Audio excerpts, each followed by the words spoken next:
I'm Nathan Rutherford, and welcome to Myth Madness. This episode, I'm going to do something a little different. In past episodes, I focused on specific Greek gods and goddesses. There are a few other goddesses, though, that inhabit Mount Olympos and pop up occasionally in the Greek myths. There isn't really enough material to do a specific episode on them, so in this episode, I'm going to go through these additional Greek goddesses. First up, we have Hestia. She was one of the 6 original Olympians.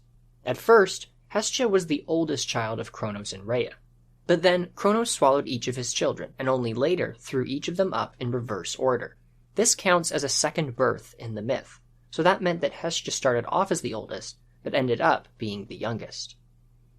The Homeric hymn to Aphrodite mentions that both Poseidon and Apollo tried to marry Hestia, but that she turned both of them down. Instead, Hestia went to Zeus and swore an oath that she would remain a virgin and unmarried forever. Zeus gave high honors to Hestia, and she was made responsible for the home and the hearth, basically a fireplace that was at the center of an ancient Greek home. This made Hestia incredibly important in the ancient Greek religion, because Hestia was then responsible for things like cooking, making bread, and preparing the family meal. Everyone has to eat, so Hestia was no small thing.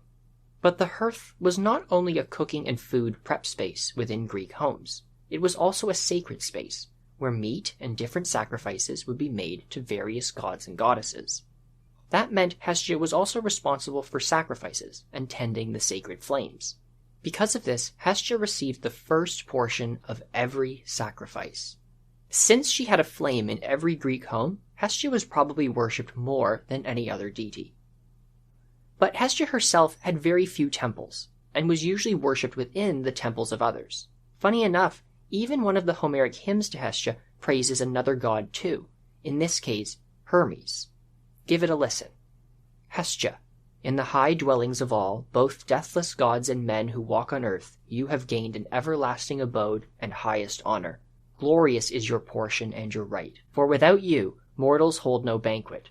And you, slayer of Argus, son of Zeus and Maia, messenger of the blessed gods, bearer of the golden rod, giver of good, be favorable and help us. You and Hestia, the worshipful and dear, come and dwell in this glorious house in friendship together. For you too, well knowing the noble actions of men, aid on their wisdom and their strength. Hail, daughter of Kronos, and you also, Hermes, bearer of the golden rod. The key takeaway here is, since Hestia is responsible for the hearth, all sacrifices must pass through her, meaning she was actually an incredibly important Greek goddess, even though there weren't a lot of myths that featured her. Besides her birth and oath to remain a virgin, there were almost no myths about Hestia, and that is maybe because she doesn't actually leave Olympus. As it happens, there are several other inhabitants of Mount Olympos, mostly goddesses, who also do not feature in a lot of myths. They do occasionally pop up though, so I thought now would be a good time to talk about these other immortals. Another one is Hebe. Her name comes from the Greek word for youth. She may also be called Basilia, meaning princess. Hebe was one of the daughters of Zeus and Hera. There is a piece of a poem by the poet Callimachus that describes how Hera celebrated on the 7th day after Hebe's birth. The gods had a contest over who could provide the best gift to the baby girl. Athena brought toys that were excellently carved, and Poseidon brought toys that were more precious than gold. And Hephaestus made something too. There's no word on what those toys were, though, but Apollo provided something different. He made a song for Hebe. Unfortunately, much of the poem is lost, and we don't know how it ended, nor who won. But I would expect that since Apollo offered a different type of gift, it may have been him that was the victor. Hebe was the goddess of youth, and there was good reason for this. On Mount Olympus, Hebe was Zeus's cupbearer, and was responsible for serving all of the immortals nectar and ambrosia in golden cups. These are the special food and drinks of the gods. The difference between nectar and ambrosia is not always clear, but in Homer's poems, nectar is the drink and ambrosia is the food. But in other archaic Greek sources, these are actually switched. The point, though, is this. The gods consume nectar and ambrosia, and this is what keeps them immortal and unaging. Since Hebe serves it to them, she is naturally the goddess of youth. Besides serving food and drink, Hebe had other chores around Olympus. In the Iliad, she helps her mother Hera climb into her chariot, and she even bathes her war god brother Eris and gives him fresh clothes. These are actually examples of tasks a young girl would be given in a real ancient Greek palace. The Homeric hymn to Apollo describes how Hebe was a companion of Aphrodite and danced with the love goddess and a few others too. The poet Pindar says that next to her mother Hera, Hebe was the fairest, the most beautiful of all the goddesses. Hebe was eventually married to the hero and son of Zeus, Heracles. Due to this, Hebe was considered an important goddess for brides. With Hercules, Hebe gave birth to 2 twin boys, Alexieres and Anicetus. Not much is known about these brothers. They may have served as guardians of Olympus and were worshipped for their association with fortresses and citadels. Their names mean the unconquerable one and he who wards off war. Hebe was eventually joined in being the god's cupbearer, or even replaced in some versions by a human boy named Ganymede. He was actually brought to Olympus against his will. He was born near the city of Troy, and was said to be one of the most beautiful of all mortals. So Zeus, of course, decided to kidnap him. Zeus turned into a large eagle, grabbed the young man in his talons, and carried him to join the gods on Mount Olympus. But unlike in other cases of Zeus's kidnapping, the king of the gods decided to compensate Ganymede's father with a gift of horses. And these are the same kind of special horses that pull the gods' own chariots. Eileithyia was one of the sisters of Hebe. The Odyssey mentions that she was born on the island of Crete. However, sometimes this goddess seems to be treated as a group of sisters. At one point in the Iliad, they are called the plural Eileithyia, Hera's daughters, who hold the power of the bitter birth pangs. However, the Iliad also talks about a single Eileithyia too. Usually in other sources, Eileithyia is treated as a single goddess. Eileithyia was the goddess of childbirth, and acted as a divine midwife, visiting pregnant women and aiding them during labor. The Homeric hymn to Delian Apollo says that when Leto was pregnant with Apollo and Artemis, Hera prevented Eileithyia from leaving Mount Olympus, to either prevent them from being born or just to make the birth difficult for Leto. The other goddesses had to send for Eileithyia themselves in order to get her to come. Eileithyia may also have been linked to the 3 Moirae, the 3 fate goddesses. The archaic Greek poet Pindar says that she acts as a handmaiden at the throne of the Moirae, and a late Greek historian Pausanias claims that a legendary poet named Olon wrote a hymn to Eileithyia where he calls her the clever spinner. Pausanias believed this clearly linked Eileithyia to the Fates, as they were believed to spin threads as a symbol of people's lives. Over time, the goddess Artemis gradually absorbed a lot of Eileithyia's responsibilities over childbirth. Artemis was also considered a divine midwife, and she sometimes had the term Eileithyia as one of her epithets. When the other goddesses sent for Eileithyia to help Leto give birth to Apollo and Artemis, they sent another goddess, Iris, to go get her. Iris was the Greek goddess of the rainbow. She was not a daughter of Zeus. Instead, Iris was part of another branch of the large immortal family tree. After Kronos castrated Uranos, Gaia partnered with Pontus, the sea. They had a number of sea-related children, and one of them was Thaumas. Thaumas was partnered with Electra, another watery, sea-related divinity. She was one of the Oceanids, the daughters of the Titans Oceanus and Tethys. Thaumas and Electra were the parents of Iris and the half-bird, half-woman Harpies. In some accounts, Iris had another sister named Arche. Iris joined the Olympians during the war against the Titans. Iris would go on to serve as the messenger of the gods. In this way, Iris connected the gods with humans, and connected the heavens and the underworld with the earth. Iris was described as golden-winged and swift-footed. In the version that mentions her sister Arche, Arche instead joined the Titans, and after their defeat, Zeus stripped her of her wings and threw her into Tartarus too. Iris's partner was said to be Zephyrus, the god of the west wind. There are 4 wind gods in Greek mythology, for each of the 4 directions. Zephyrus was linked with several other goddesses as well. Together, though, Iris and Zephyrus were sometimes said to be the parents of Eros, the god of love, but usually Eros's parents are Aphrodite and Eris. Like Iris, the goddess Nike, not the shoe, was from another branch of the immortal family. According to Hesiod, Nike was the daughter of the Titan Pallas and Styx, the nymph version of the underworld river. Pallas was the son of Creos, one of the original 12 Titans. Nike's name means victory, and she had 3 siblings: Kratos, strength; Bia, force; and Zealous, zeal. Nike ended up on the side of the Olympians during the war against the Titans due to her mother Styx. Styx went to Zeus to bring him the support of her entire family, and according to Hesiod, Styx knew that if Zeus won, he would allow all those who joined him to keep their honors, and would grant honors to his followers too. In response, Zeus made Styx the keeper of the most sacred oath. Nike was made responsible for driving Zeus's chariot and often accompanied him. As the personification of victory, Nike was obviously a patron of contests and athletes and also fame. One piece of a hymn from the 400s BC says, "By the altar of Zeus, best ruler, the flowers of glory bringing Nike, nourish for men a golden reputation conspicuous in their lifetime always, and when the dark blue clouds of death cover them, there is left behind undying fame for the deed well done." On a larger scale, Nike was also linked to war, and conferred victory on the winning side. Another goddess is Nemesis, sometimes called Rhamnusia, and she was the goddess of retribution. Nemesis paid back people for bad behavior, and if good things happened to them that they did not deserve. She is one of several goddesses, along with Eris and Nike, who are represented with wings. Who exactly her parents were changes. Sometimes she is the daughter of Oceanus, sometimes Zeus, and according to Hesiod, she was the daughter of the night goddess Nyx, without a father. In later sources, she is mixed in with Zeus's fathering of the beautiful woman Helen.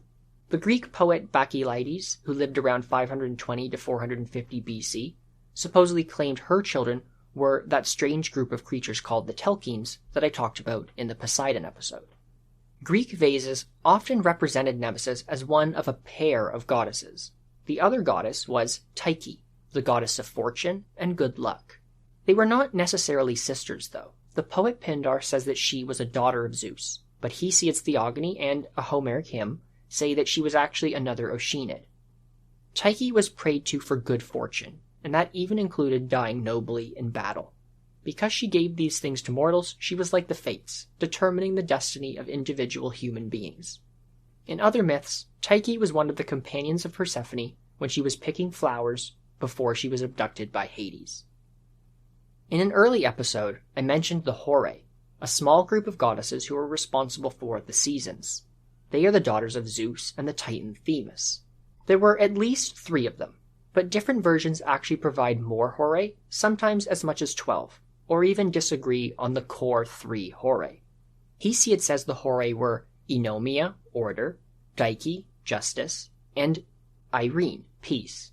Later sources give their names as something more relevant to their role over the seasons, calling them Thallo, spring; Oxo, summer; and Carpo, autumn.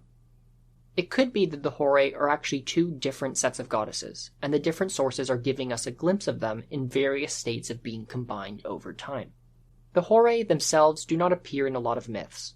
They largely stay on Mount Olympos, and in the Iliad are responsible for opening and closing Olympus's gates. They also provide weather to Earth. Another set of goddesses were the Muses, and they were the daughters of Zeus and the Titan goddess Mnemosyne, according to Hesiod and some others. That is the most widespread view, although there are also some other archaic Greek poets, Alcman and Mimnermus, who lived around the time of Hesiod, that claim the Muses were much older, being daughters of Gaia and Uranos. Another Greek poet, Pausanias, who lived in the Roman period several hundred years later, claimed that there were 2 sets of Muses. One set were the daughters of Gaia and Uranos, and another set were the daughters of Zeus and Mnemosyne. I think that Pausanias may have actually just been trying to combine 2 conflicting myth traditions together. Classically, though, there are 9 muses, but sometimes only 3 are given when referenced. In art, usually only 3 are shown together. Regardless of the number of muses, though, they are responsible for all of the arts, and for providing inspiration to poets, singers, dancers, artists, and others. But they are also goddesses of knowledge, and they provided the powers of speech and rhetoric to poets, but also to kings. Originally, though, they were likely nymph goddesses of wells, and able to inspire visitors who visited those local wells. In later periods of ancient Greece, each of the 9 muses was assigned specific arts and areas of knowledge. The Muses were imagined as entertaining the other gods and goddesses with their singing during feasts on Mount Olympos. Hesiod actually tells us some topics of their songs, saying they tell of things that are, and that shall be, and that were before. In other words, they sing of the distant past, the present, and what will happen in the future. So, the Muses seem to have a prophetic ability as well, like a number of other gods. The Muses also sing of the children of Gaia and Uranus, and of course they sing of Zeus, and how he is the most excellent among the gods and supreme in power. Besides feasts, the Muses also sing at the weddings of heroes and some of their funerals too. The archaic Greek poet Alcman says that the Muses taught music to the god Apollo. They also spend their time dancing, especially with the Charites, another group of goddesses. Throughout a few of the past episodes, I've talked about a couple of stories of mortals challenging the gods or going against the will of the gods and then paying for it. Both Homer in the Iliad and Apollodorus' library talk about one incident featuring the Muses. There was a man named Thamyris from Thrace, and he was a handsome youth and a skilled kitharist and singer. A kithar is a stringed instrument. It looks kind of like the bottom part of a guitar, with the strings suspended over a soundbox. It also kind of resembles a lyre. Thamyris made an old mistake. He boasted that he was more talented than the Muses. In Apollodorus' version, we get the specific details that Thamyris and the Muses had a contest. If Thamyris won, he could sleep with all 9 Muses, and if the Muses won, they could take from him whatever they wanted. Apollodorus says that the Muses won, and they took from him his eyes and his musical talent. Homer says that they took his voice away, and made him a singer without memory who was lost to later generations. A particularly grim ending to a poet who dreamed of fame. So if you thought the Muses were just a bunch of light-hearted singers and artists, think again, because they took themselves very, very seriously. A similar group to the Muses were the Charites, or the Graces. These goddesses were the personifications of grace, beauty, and joy. They were, as we might expect, the daughters of Zeus. Sometimes their mother is given as Hera, the Oceanid Eurynome, and sometimes others as well. The Charites were imagined as accompanying other goddesses, usually Hera or Aphrodite. They did a lot of dancing, often with the Muses. Their names varied. When there was only one in a story, they were often referred to as Charis, which is also the singular form of the word Charites. Homer says that one Charis was the wife of the craftsman god Hephaestus, and another one Charis was married to the god of sleep Hypnos. Hesiod, for his part, says that the name of the one who married Hephaestus was named Eileithyia. The number of Charites was also different in different places. Hesiod says that there were 3 Charites, and he lists their names as Aglaia, the wife of Hephaestus, and also Euphrosyne and Thalia. But in different parts of Greece, this was different. In Sparta, there were only 2 Charites, and they were named Cleta and Phaena. And in Athens, there were also only 2, called Oxo and Hegemone. And this was the case fairly early in Greek history. And finally, we come to Eris. While a bunch of Greek gods do various terrible things at different times, the only one that was really considered evil by the ancient Greeks is Eris. She was the goddess of discord, rivalry, and disagreement, and she used these things to generally cause chaos or anarchy in the world. Eris took particular delight in the discord of war, and she haunted battlefields of opposing armies and delighted in the slaughter. In Homer's Iliad, she is called the Lady of Sorrow. Eris was the mother of several personifications: Ponos, toil; Lethe, forgetfulness; Limos, starvation; Dysnomia, lawlessness; Ate, ruin, and a bunch of others, but you get the point. Funny enough, she was also the mother of Horcus, oath. In myth, Eris was partly responsible for causing the Trojan War. The immortals were all attending the wedding feast of a human named Peleus and one of the Nereids, named Thetis. The earliest reference to this story dates to a fragment from the 500s or 600s BC. Eris started a fight between Hera, Athena, and Aphrodite as to which of them was the fairest, and later sources elaborate on how. Pseudo-Apollodorus says that Eris tossed an apple at them, inscribed for the fairest. The 3 goddesses then went to a human, a Trojan prince named Paris, to judge which of them was the fairest and deserved the apple. When he judged in favor of Aphrodite, he offended Hera and Athena, who then plotted against his city Troy. Homer considers Eris a sister of Ares, and so she would be another child of Zeus and Hera. Interestingly, Hesiod mentions something different in his poem The Works and Days, that there are two Erises. There is the hateful Eris, and this Eris could be the daughter of Zeus and the sister of Ares. This one builds up evil, war, and slaughter. She is harsh, no man loves her, but under compulsion and by the will of immortals, men promote this rough Eris. Hesiod's second Eris is kinder, and one he says you could like if you understood her. She's the daughter of Nyx. Nyx sent her to Earth to live among men. She pushes lazy men to work, through envy. A man will look at his neighbor, who is rich, and then he too wants to work, for the rich man will be busy plowing and planting and ordering his estate.